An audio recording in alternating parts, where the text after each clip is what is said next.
Ada banyak rumah tangga yang berjalan pincang, bukan karena kurangnya nafkah, tetapi karena kurangnya pengertian.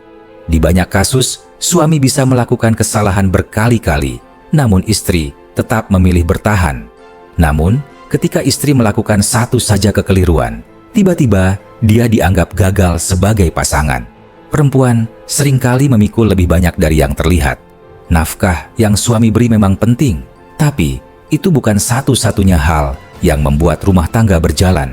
Uang belanja yang kamu berikan bukan alasan istri berhenti lelah, karena di balik setiap rupiah yang masuk, ada ratusan pekerjaan yang harus dia selesaikan tanpa henti. Tidurnya tidak pernah benar-benar nyenyak sejak melahirkan anak-anakmu.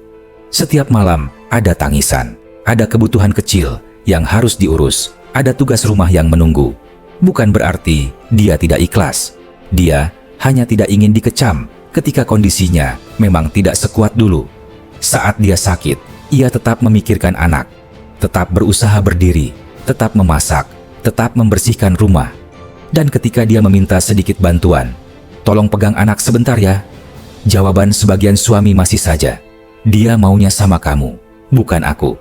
Padahal ketika kamu sakit, dia merawatmu tanpa menuntut apapun. Di saat kamu lemah, dia jadi kuat. Di saat kamu terpuruk, dia jadi penopang.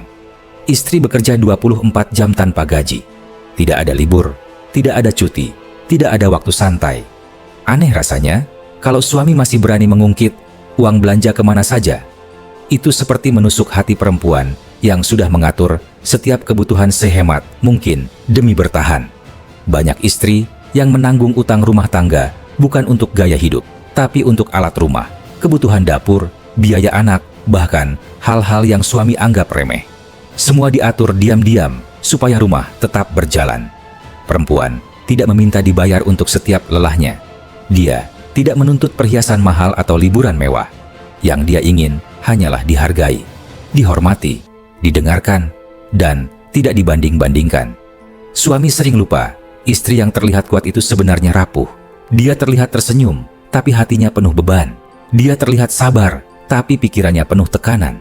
Dan yang paling menyakitkan adalah ketika satu kesalahan kecil membuat semua pengorbanannya seakan tidak pernah ada.